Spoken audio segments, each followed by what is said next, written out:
Welcome, in front of me is ASUS ZenBook A14, and in this video I will show you how to change device name on this laptop.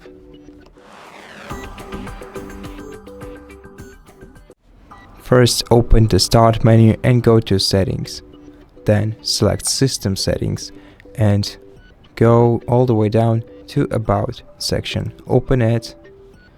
Then select Rename this PC option right here next to your device's name. Then enter the new name of your device without spacebar. So just don't use spacebars. You can use these minus characters instead. So let's name it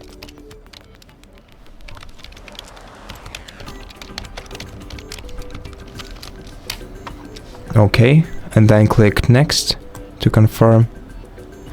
And then you'll have to restart your PC in order for the changes to be made. So now let's wait until the device is restarted.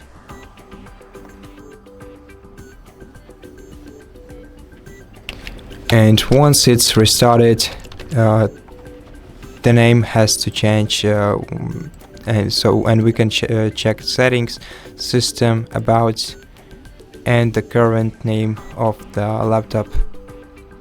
So as you can see, here it is, and that's basically it. Thank you for watching this video. If it helps you, please consider subscribing to our channel, leave us a like and a comment below, and I'll see you in the next one.